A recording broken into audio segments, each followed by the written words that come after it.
Hello, everybody. My name is Paul Quinney, and this is the Flames Faceoff, brought to you by the Hockey Writers. This is a weekly show where we bring together some of our best writers in the Calgary Flames writing pool, and we discuss all things Flames. Now, to make sure you don't miss an episode of our show, you can subscribe to us on YouTube and follow us on Twitter and Facebook. Be sure to like the video, give us a thumbs up, please, and share it with your fellow Calgary Flames fans. And now you can get us as a podcast. Just go to the Hockey Writers podcast network and download us on your favorite platform. I use iHeartRadio, works for me. And be sure to check out some of the great content that we have here at thehockeywriters.com.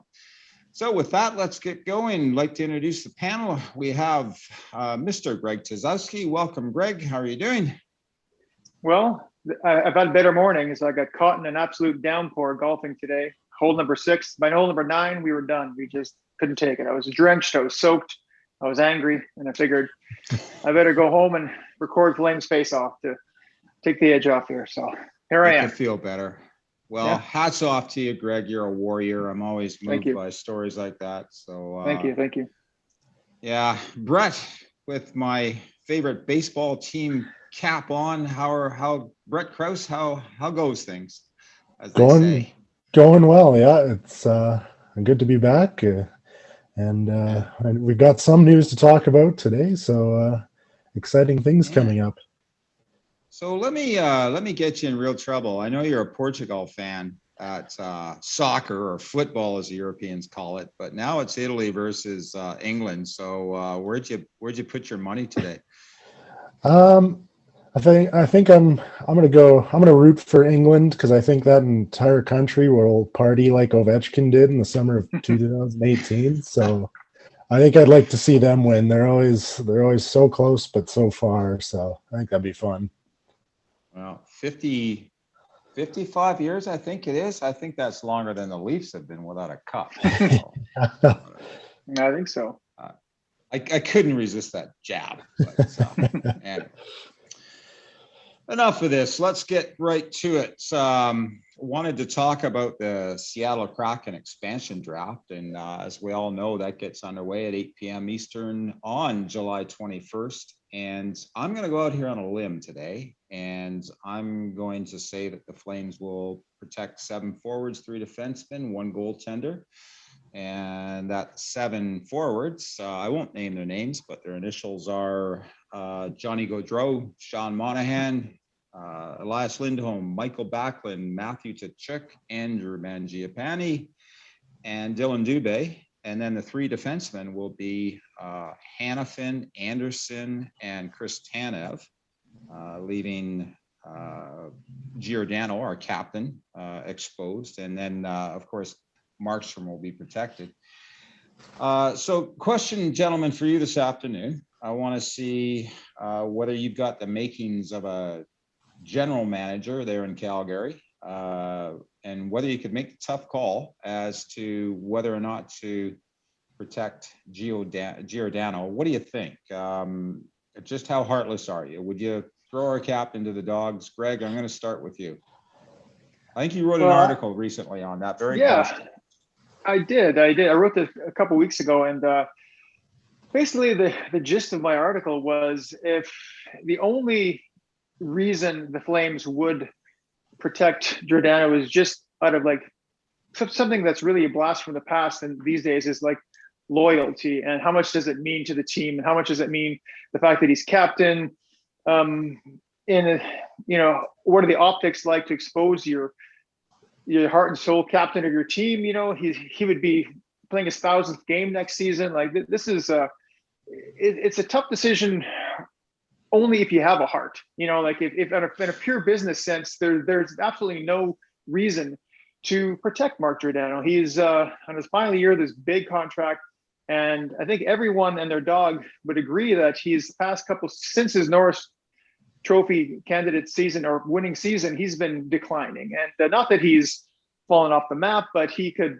definitely a second pairing guy. Maybe he's on his way to being a third pairing guy in this league, maybe next year or the year after that. So there's really no business reason to protect him. And some people have even said, well, do a side deal to protect him, like maybe offer Seattle some picks or some kind of compensation. But then the Flames don't really have that many picks in the bank. They don't really have, that many prospects they want to part with. Like that doesn't make sense to me either. So your question is legitimate. How heartless are you? And you have to be heartless, I think, in this business. And as bad as it looks, and has to expose your captain, that's really the only option the Flames have. Because can you imagine what they could do with the $6.5 million of cap space? Like that's huge. So I think I'm pretty clear on this. I'm sorry, Gio, but you're going to be exposed. That's what I got to say.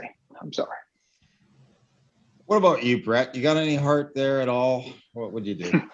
Oh, yeah, it's a tough one for sure, because I think you do have to expose him, because he's 38 going on 39, I think, here. And he's only got 1 year left on his deal. And like Greg said, though, he's, you can see it. He's on the decline. But even him and Chris Tanev have played well together on the back half of the season. But yeah, I think it's the pro sports, and sometimes you gotta not have a heart and leave them exposed, because I think like too we may be speculating here, and we all think, oh, it's for sure going to be Giordano, but Seattle might have a totally different plan too, and all of us sitting here in Calgary think it's for sure going to be Giordano. So I would say leave him exposed, because like Greg said, you get that $6 million back, and you can do something with that.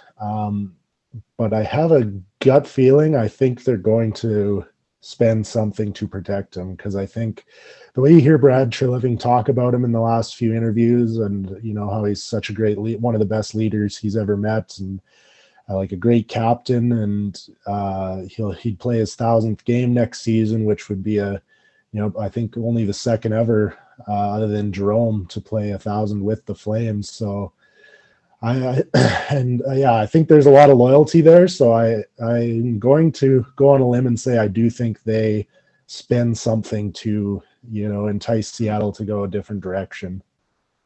Yeah. Huh. That's interesting. I want to come back to that. But Greg, is there a chance in your view that, as Brett points out, in Calgary, everybody's talking about their worst fears, which is to see them pick up Giordano, but do you think they would? He's old, he's expensive. I think it's like 50-50, because we don't really know what's in the minds of the Seattle management and coaching staff. Like if they're looking for like an immediate like captain,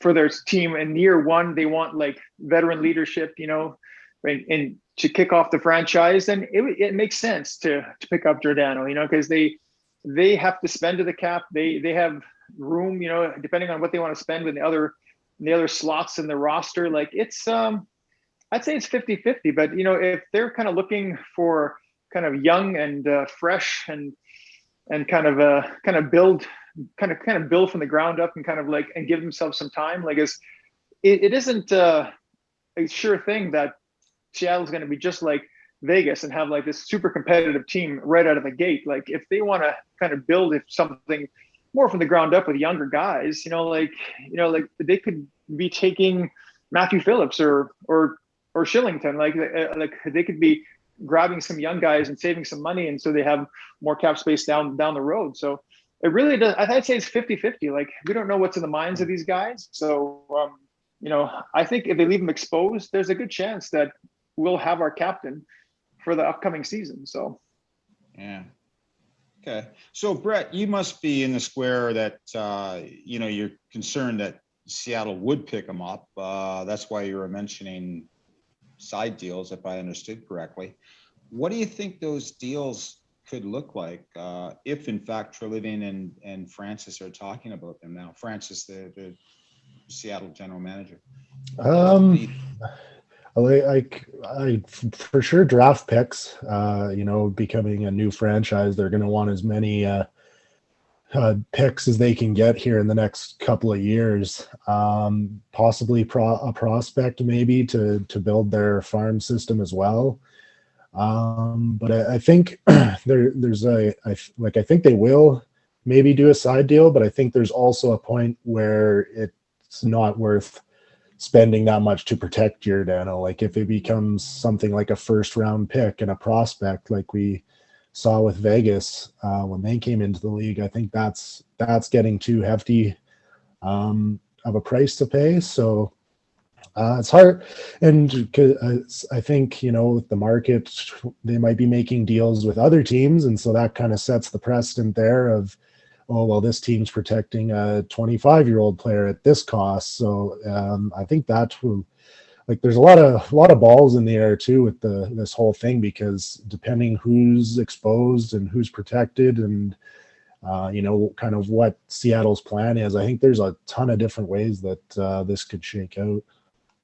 Right. I'm sorry to interject, but I did read something to this point that Elliot Friedman had saying that there were kind of rumors that he was saying that some GMs were experiencing quote unquote sticker shock with what Francis was proposing, for some of these protection deals, like which says to me, like they're asking for a lot, and maybe more than some NHL GMs are willing to really depart with, to protect some of these guys. So if he used the term sticker shock, I bet you Francis is asking for the moon. And you know what? He's in the driver's seat. So good on him for trying to squeeze as much as he can from the other NHL general managers. So take that for what it's worth. I saw that on Twitter like just yesterday. So that's pertinent to this conversation anyways.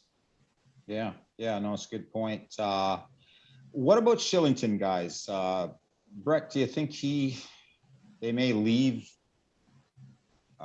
Giordano alone just because he's so expensive and pick Shillington up? Maybe we're worried for nothing.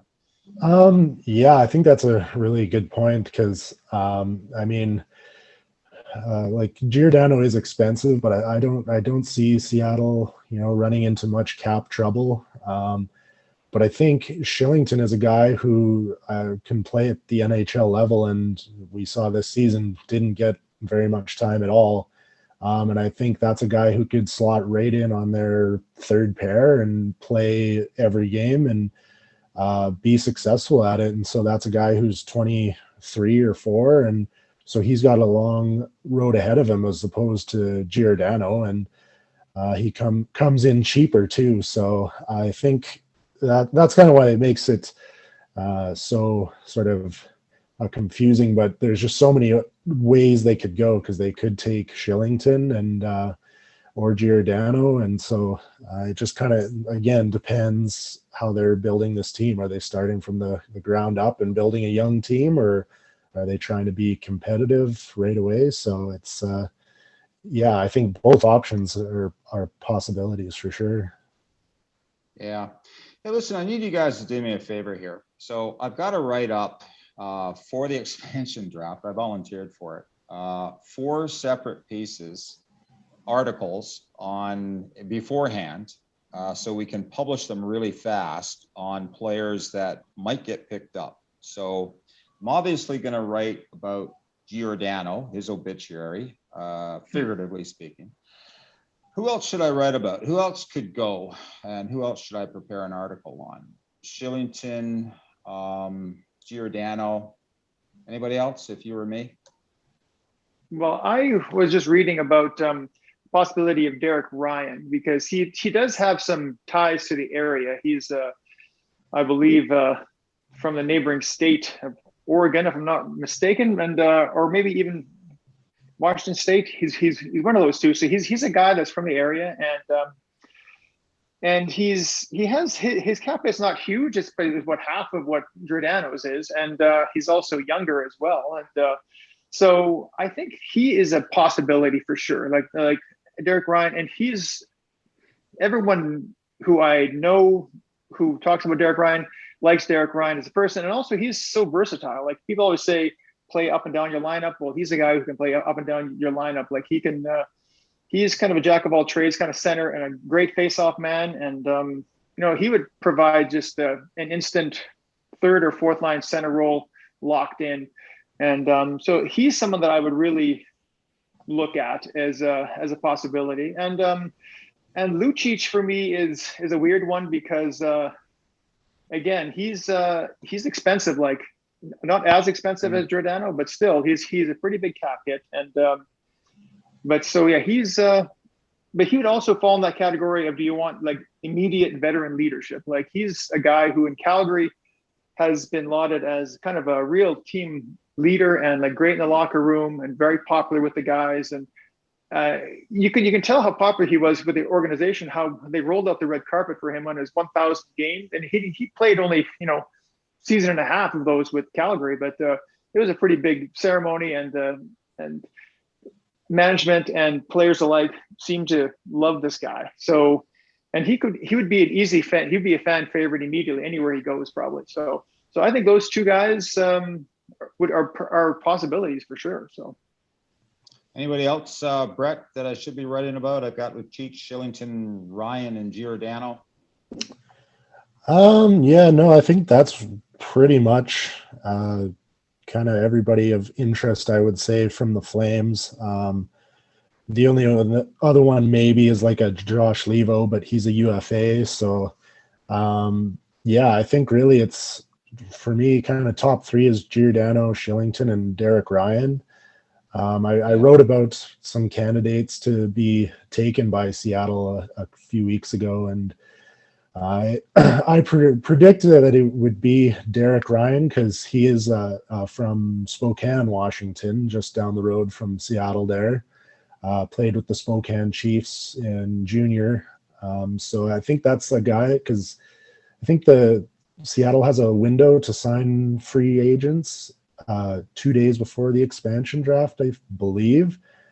So I kind of saw a scenario with Vegas where they picked up Derek England because he was from Las Vegas and, kind of became a veteran presence on that team. And so I think that's another scenario is if they pick Ryan up over Giordano, you have a guy who could probably play another 2 years for sure anyway, and probably 3. And he's still good in that bottom 6 role. Like he boosted all the guys that he played with. Like they all had great numbers with playing beside Derek Ryan. And so I think that's a guy who could bring you, your veteran leadership, possible captain candidate. That's a guy who can still play the game.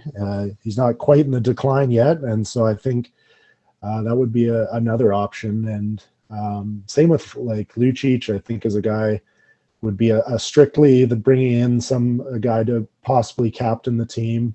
He's from just north in Vancouver there area. So I think that's the possibility, but I would have Lucic lower than those other 3 guys.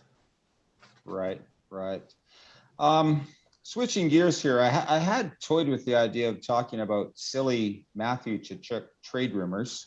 They're out there. Slow season for the sports writing fraternity here. But I just can't bring myself to do that. And besides, this learned panel of ours, we pronounced on that and said it was not going to happen. So let's stick with drafts, and this one, the entry draft. And that's coming up on July 23rd and 24th. And I was just thinking about Treliving's possible strategies for that draft, and thinking it through. I thought the main lines of strategy would be, trading up to get a better draft position. The Flames are 12th now.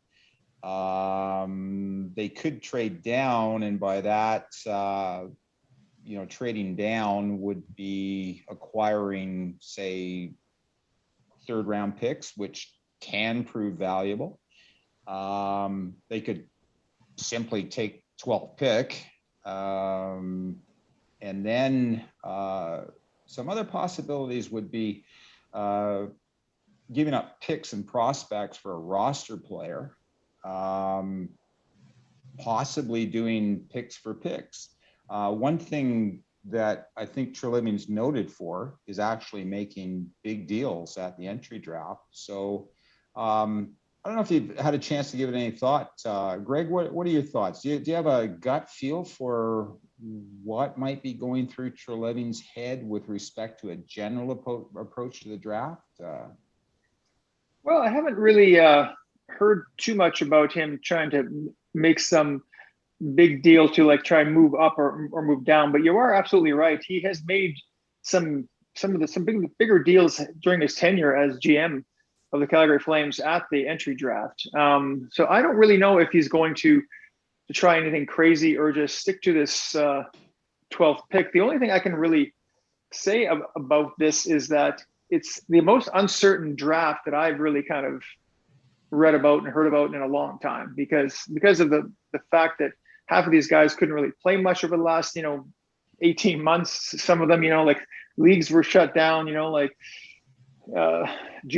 half the junior players weren't really playing. Some went to Europe just to try and get some experience. So it's like it was really hard for pro scouts to really rank and judge these guys. So I don't know if it's the best idea to do kind of these wheeling and dealing to try and move up or move down, because I think outside of the first few guys, it's really a big crapshoot. Usually people say like out of the first round is a crapshoot, but I think out of the top few guys, it's a big crapshoot. So I would actually hope that Treliving would actually kind of just stay put and stand pat, because I think there's some pretty decent talent that kind of are ranked from like 10 to 20. I was kind of doing a bit of research to some of the guys, maybe some more dark horse picks, and like there's a lot of interesting guys out there, and there's really no guarantees who's gonna hit and who's gonna miss. But my gut would tell me that because of the nature of this weird COVID year draft, that he should just stay put and just pick at number 12 and cross his fingers that it's going to become an NHLer someday. Because I think back in the day, a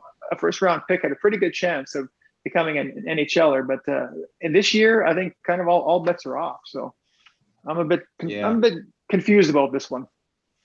Yeah, well, there's all kinds of fanciful ideas out there. One I read about was Treliving packaging up a first round draft pick, maybe a prospect or two, and Sean Monahan, and trying to move up. And I don't know how far he could move up. But anyway, all speculation. Brett, what's your sense? Do you think, given the circumstances of this year's draft, as Greg points out, that he'll just play it safe? Or yeah, I think that's probably the most likely scenario. I think like Greg said, just given this COVID year, I mean, you look at draft boards across the internet and, some guys are ranked as high as 5 and as low as 48, 49 area. So, on different ones. So it's like outside the top 5, it's anybody's guess from there. So I think I'd like to see them make the pick at 12. I think they still have to keep adding to their prospect pipeline here, and I still think they can get a decent player there. But also trading down, then they'll have more shots at it kind of later on. So, but I think picking at 12 is probably the most likely scenario. Yeah.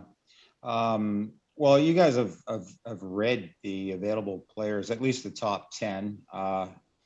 I did a highly scientific poll of Calgary Flames fans through my Facebook newsfeed. And what fans told me was that if they were selecting, assuming these guys are available by the 12th pick, they'd take Mason McTavish, who is with the Peterborough Petes, big centerman. His dad actually played 9 games with the Calgary Flames back in 1996, 97. No relation to the McTavish with the Oilers, now with the New York Rangers. Another kid that got some attention was Chaz Lucius, center out of University of Minnesota, and Cole Sillinger, Canadian kid, center with the USHL. Any thoughts on those 3? And if they're not on your list, who would be? Again, assuming that these players we're talking about are available by the 12th pick. Well, I was looking at kind of a few online myself, and two of those guys were on my list, that Chaz Lucius and Mason McTavish. And what I've gathered from McTavish is that he is kind of a great playmaker, a great scorer. He was captain of the U18 to Team Canada, high hockey IQ, as they say. He would be like a low risk and high reward pick. And I think his only downside, they say, is kind of his defensive play can be lackadaisical at best. But he's a left shot and good size, good skill. And he did play for Peterborough. He was also on loan for the Swiss League, which is the second best, I guess, pro league in the country. So he did play a bit of pro hockey with men as opposed to the boys of junior hockey. So I think he's kind of the guy that stuck out for the most for me. And as for Chaz Lucius, he was also on my radar.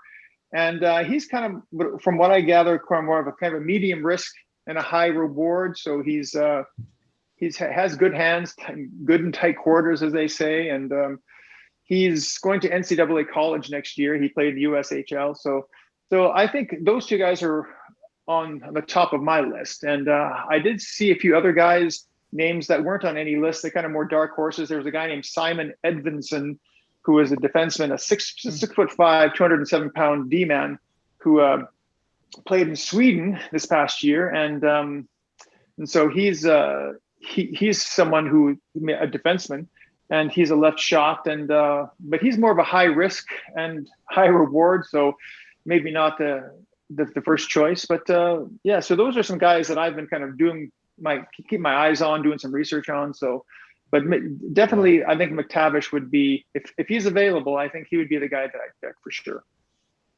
Yeah, I mean, given how weak Calgary is on the right wing, I was kind of partial to a right winger, but didn't come up with a whole pile of them. Brett, what are your thoughts? Who would be on your shopping list if you were Treliving? I think for me right now, my number one guy would be Cole Sellinger. He, was very good in the WHL as a 16-year-old, and then went down to the USHL while the WHL was not operating, and he led not a great Sioux Falls team in scoring, and he played about half the season.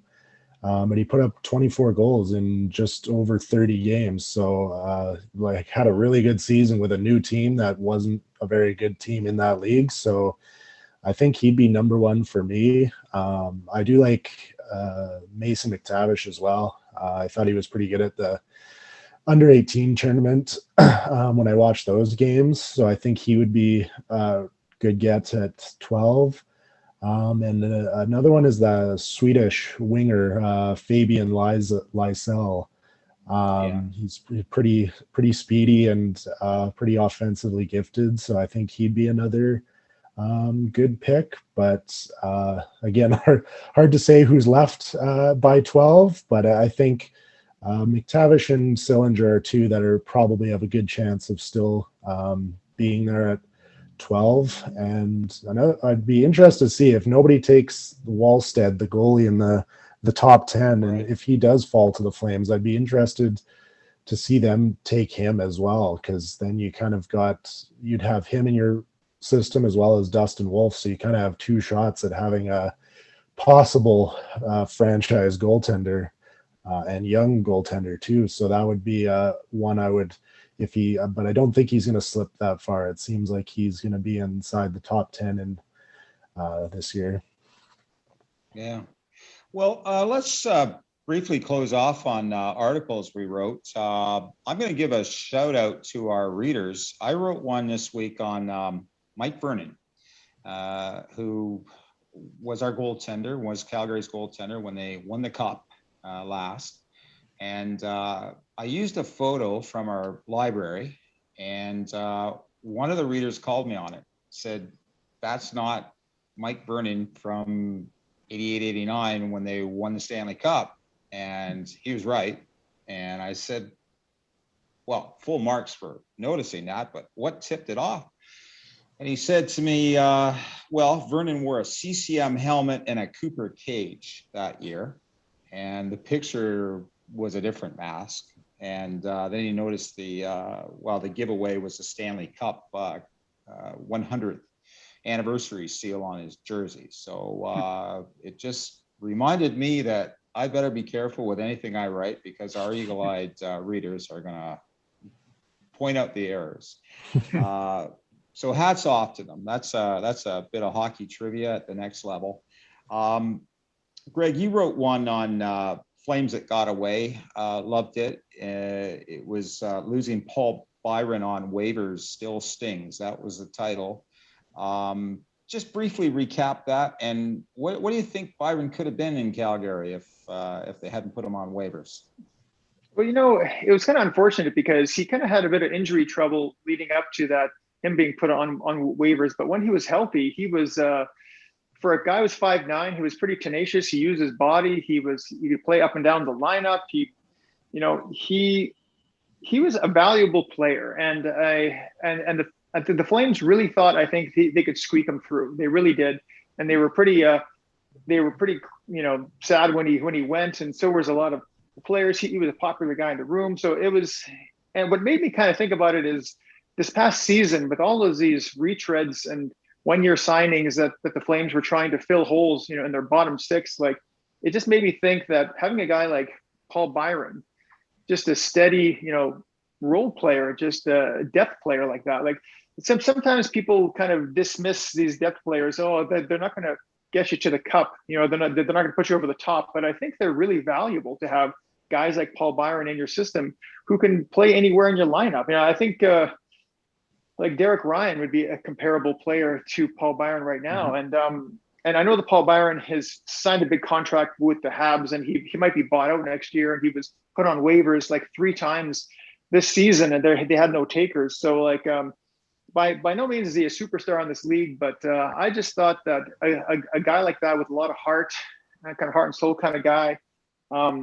really could be valuable in a bottom six, especially for a team like Calgary, who seems like every year they're trying to fill holes in their bottom six. And this, I'm going to be surprised what they do this coming season, because a lot of these experiments kind of failed. So it just kind of reminds me that a guy like Paul Byron, could have been a valuable depth piece for many years here in Calgary. Yeah, well, he's sure valuable for Montreal in this playoffs. Brett, final word to you. You wrote a piece, was a report card on Elias Lindholm and his year this year, and you gave him an A. And in my opinion, I think you made a pretty good case for him having replaced Sean Monahan as the top center on the team. What are your thoughts? Am I putting words in your mouth? Is he now the team's top center? Yeah, absolutely. I think that was part of why I ended up giving him an A grade at the end of it, because he did surpass Sean Monahan this past season. He was by far the team's most consistent player.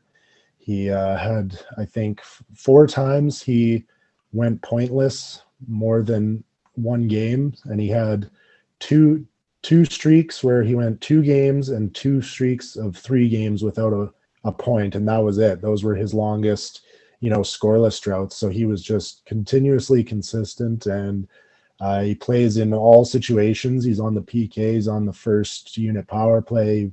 He's the number 1 center at 5-on-5. So he's, coming up, he'll be 27 in December, but I think this is kind of probably close to the plateau for his career, but he's definitely really shaped nicely into a player for the Flames.